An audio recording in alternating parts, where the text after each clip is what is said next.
আজকে ওয়াকফ বিল নিয়ে আলোচনা হচ্ছে।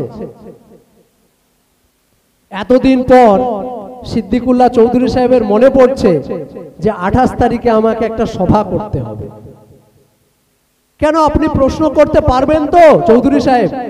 অন ক্যামেরা বলছি, আপনি ওয়াকফ বিল নিয়ে প্রশ্ন করবেন, আমি জানি কেন্দ্র সরকারের বিরুদ্ধে, কারণ এটা আপনার রাজনৈতিক দলের পলিটিক্যাল এজেন্ডা। কিন্তু আপনি প্রশ্ন করতে পারবেন তো 15 বিঘা কালীঘাটের যে জমিটা তৃণমূলের লুম্পেনরা প্রতি মুহূর্তে দখল করে মদের আসর বসাচ্ছে, সেই জমিটা নিয়ে আপনি বলতে পারবেন তো? টালিগঞ্জ ক্লাবের সেই সম্পত্তির কথা আপনি বলতে পারবেন তো? কলকাতার বুকে যে সমস্ত প্রাইম লোকেশনে যে জমিগুলো আজ তৃণমূলের নেতারা লুটে খাচ্ছে, সেই প্রশ্ন আমি জানি আপনি পারবেন না এই প্রশ্ন করতে, কারণ আপনার সেই মেরুদণ্ডটা বিক্রি হয়ে গেছে 2011 সালে। ওই মেরুদণ্ড আপনি অনেক আগেই বিক্রি করে দিয়েছেন। তাই নিজের অস্তিত্ব টিকিয়ে রাখতে আপনাকে 28 তারিখে একটা সভা করার দরকার, আপনি করবেন।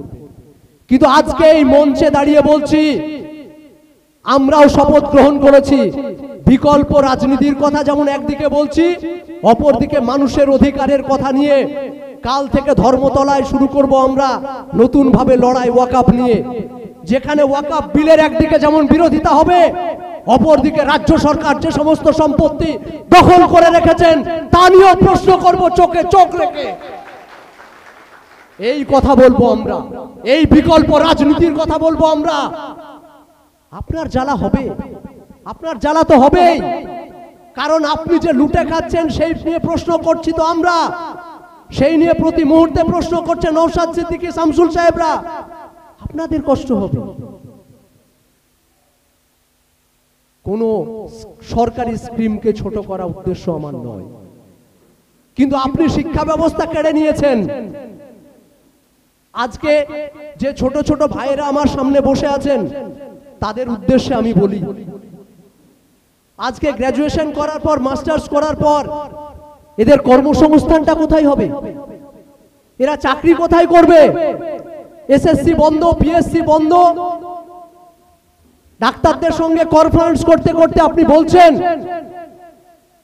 যে আপনাদের উকিল সাহেবকে বলুন মামলাটা মিটিয়ে নিতে, ওবিসি মামলার কারণে নাকি আপনি রিক্রুটমেন্ট করতে পারছেন না। প্যাথোলজিক্যাল লায়ার একজন মমতা বন্দ্যোপাধ্যায়। আচ্ছা বলুন তো, 2017 সালের পর থেকে 2024 সাল পর্যন্ত কটা এসএসসি আর কটা প্রাইমারি হলো? 2024 সালের 22 মে হাইকোর্ট অর্ডার করল, তার আগে কটা এসএসসি এবং কটা প্রাইমারি হয়েছে? তখন তো ওবিসি মামলা ছিল না। আসল কথা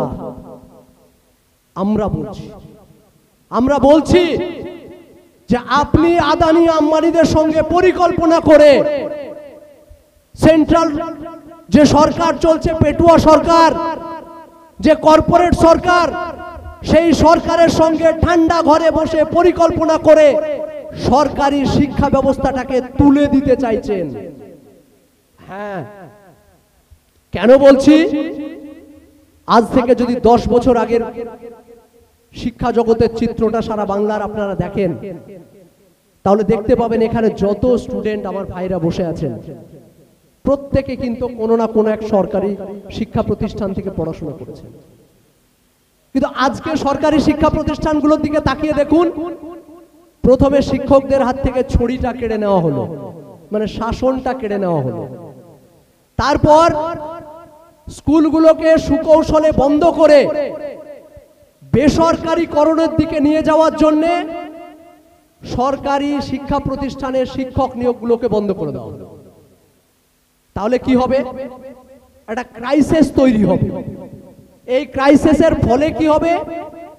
মানুষ এই সরকারি শিক্ষা প্রতিষ্ঠান থেকে মুখ ফিরিয়ে নেবে, আর বেসরকারি শিক্ষা প্রতিষ্ঠান যেগুলো আজ তৃণমূল বা বিভিন্ন রাজনৈতিক নেতা নেত্রীরা তৈরি করে রেখেছেন, সেই ব্যবসাটা রমরমিয়ে চলবে।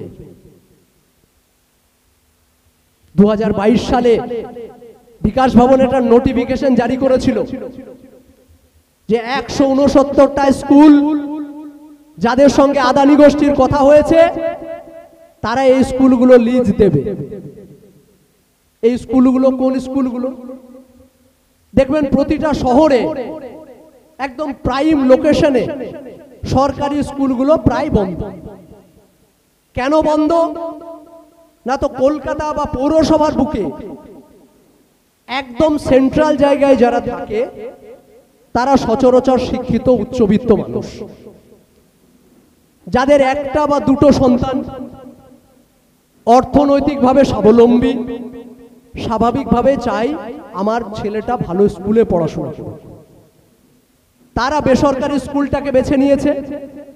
একটা টাইমে গিয়ে এই স্কুলগুলো ছাত্রশূন্য হয়ে গেছে। তার ফলে স্কুলগুলো থেকে যে মাস্টারমশাইগুলো ছিল সেই মাস্টারমশাইগুলোকে পরিবর্তন করে অন্য জায়গায় সারপ্লাস করে দেওয়া হয়েছে। ফলে স্কুল ফাঁকা। এদের নজর পড়েছে, এই কর্পোরেটের নজর পড়েছে এই পৌরসভার হাজার হাজার কোটি টাকার এই জমিগুলোর উপর, এই বিল্ডিংগুলোর উপর। তারা চাইছে যে সরকারকে একটা ন্যূনতম টাকা লিজ দিয়ে এই স্কুলগুলোকে নতুন করে রিফর্ম করে বেসরকারীকরণের পথে হাঁটবে। আজকে গ্রামের দিকে লক্ষ্য করুন, শহরের দিকে লক্ষ্য করুন, যে কজন তৃণমূলের বড় বড় নেতা মন্ত্রীর ছেলেরা সরকারি স্কুলে পড়াশোনা করে। আমি একজন সরকারি স্কুলের মাস্টারমশাই। আজকে গর্বের সঙ্গে দাঁড়িয়ে বলি, যে বন্ধুরা আমাকে 2014 সালে বলেছিল ব্যক্তিগতভাবে যে লড়াইটা তুই শুরু করেছিস তাতে তোর ক্ষতি হবে, আজকে আমি বলি তারা এখনো বেকার বাড়িতে বসে আছে। আমি শিক্ষক হয়ে আপনাদের সামনে কথা বলছি। মেরুদণ্ডটা সেদিন থেকে শুরু করে আজও পর্যন্ত অবিকৃত রেখেছি। তাই প্রতিটা আমার ভাই বোন যারা আমার এই বক্তব্য শুনছেন বা আলোচনা শুনছেন, তাদের প্রত্যেকের কাছে আহ্বান যে আমরা আগামীতে যে লড়াইটা, স্টুডেন্ট ফ্রন্ট যে লড়াইটা নওশাদ সিদ্দিকীর নেতৃত্বে সারা বাংলায় দেওয়ার মানসিকতা নিয়ে, যে লড়াই করার প্রবৃত্তি নিয়ে, যে লড়াই শক্ত মেরুদণ্ড নিয়ে প্রতি মুহূর্তে বিকল্প রাজনীতির কথা, বিকল্প রাজনীতি প্রতিষ্ঠার কথা বাংলায় ছড়িয়ে দেওয়ার কথা বলছি, সেই লক্ষ্যে সবাই সমবেতভাবে কাঁধে কাঁধ মিলিয়ে শপথ নেব যে আমরা সেই বিবেকানন্দের কথা, যে ওঠো জাগো, লক্ষ্যে না পৌঁছানো পর্যন্ত থেমো না। তো আমরা যতক্ষণ পর্যন্ত না লক্ষ্যে পৌঁছাতে পারছি, যতক্ষণ পর্যন্ত শিক্ষাঙ্গনকে দুর্নীতি মুক্ত করতে পারছি, যতক্ষণ না অবৈতনিক শিক্ষা ব্যবস্থাকে আমার একদম করিম চাচা থেকে শুরু করে, রহমত চাচা থেকে শুরু করে আমার বিপিন মণ্ডলের বাড়ির বাচ্চাটাকে পর্যন্ত সঠিক পরিষেবাটা পৌঁছে দিতে পারছি, আমরা স্টুডেন্টরা আমাদের অধিকার বুঝে নিতে বারংবার রাস্তায় থাকব, লড়াই থাকব, অধিকার আদায়ে থাকব। তাহলে সর্বপ্রথম the West Bengal commission for backward classes 1993 act, সেখানে দুটো প্রভিশন আছে, সেখানে দুটো সেকশন আছে। সেকশন 3 তে পরিষ্কারভাবে বলা হলো যে সার্ভে করার পর উপজাতিগুলোকে লিস্ট করতে হবে, সেটা করবে কমিশন। সেকশন 9 এ পরিষ্কারভাবে বলা হলো যে সেই উপজাতিগুলোকে সংযোজন এবং বিয়োজন করবে কমিশন।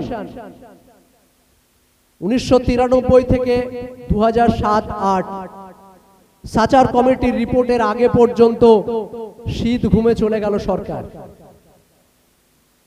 2007-08 সালে যখন আমরা দেখলাম সাচার কমিটির রিপোর্ট আমাদের সামনে আসলো, পশ্চিমবঙ্গের সংখ্যালঘুদের অবস্থা যখন প্রকাশ্যে বলা হলো এসসি এসটি তাদের থেকেও খারাপ, সেই পরিস্থিতিতে দাঁড়িয়ে রাজনৈতিক টালমাটাল অবস্থায় বুদ্ধবাবু চাইলেন যে এবার সংরক্ষণটা দিতে হবে।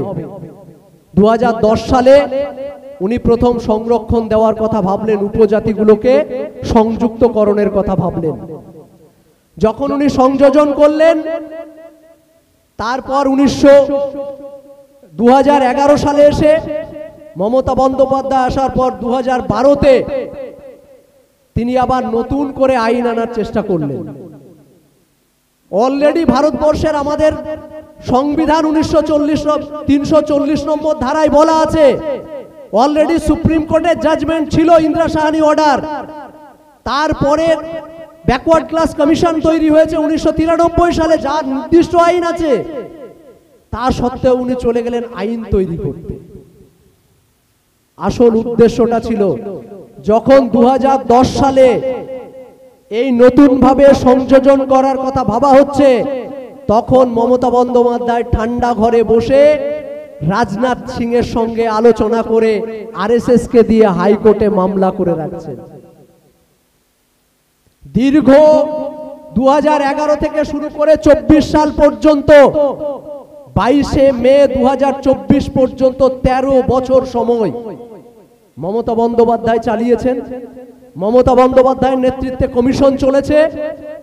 তা সত্ত্বেও এই 13 বছরে মামলার একাধিকবার হিয়ারিং হয়েছে, একটাতেও সার্ভে রিপোর্ট মমতা বন্দ্যোপাধ্যায় জমা দেননি। একটাতেও হাইকোর্টে সার্ভে রিপোর্ট জমা দেওয়া হয়নি। আপনারা জানেন যে কোনো পিআইএল মামলা, জনস্বার্থ মামলা যেটাকে আমরা বলি, সিঙ্গেল বেঞ্চ, তারপর ডিভিশন বেঞ্চ, তারপর সুপ্রিম কোর্ট।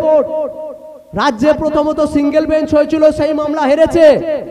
তারপর ডিভিশন বেঞ্চে গেছে, Tapabrata Chakraborty division bench cancel করেছে। তাহলে এত 13 বছরের মধ্যে এই মুসলিম দরদি, মাইনরিটি দরদি মমতা বন্দ্যোপাধ্যায় কমিশনকে দিয়ে সার্ভে রিপোর্টটা পেশ করাতে পারলেন না। আর আজকে উনি বলছেন যে আমি সুপ্রিম কোর্টে গেছি। উনিই তো মামলা করিয়েছিলেন 2010 সালে রাজনাথ সিং এর সঙ্গে আলোচনা করে। ঠিক আমরা দেখেছিলাম যখন 90 সালে মন্ডল কমিশন হচ্ছে, তখন সংঘ পরিবার মামলা করেছিল সুপ্রিম কোর্টে যে এই রিজার্ভেশন রুলস যেটা মন্ডল কমিশন দিচ্ছে এটা আমরা মানি না। তাহলে একই দেখানো পথে 1990 সালে যেটা বিজেপি হেঁটেছিল, ঠিক সেম পথে মমতা বন্দ্যোপাধ্যায় হাঁটছেন 2024-এ এসে।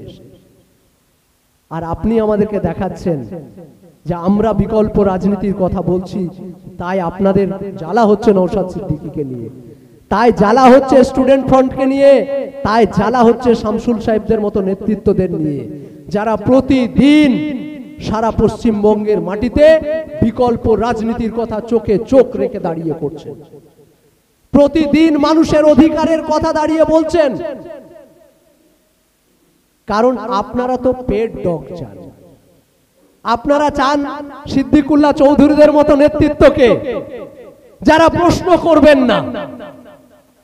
আপনারা চান সেই সমস্ত নেতৃত্বদের যারা জি হুজুর বলে মাথা নত করবে।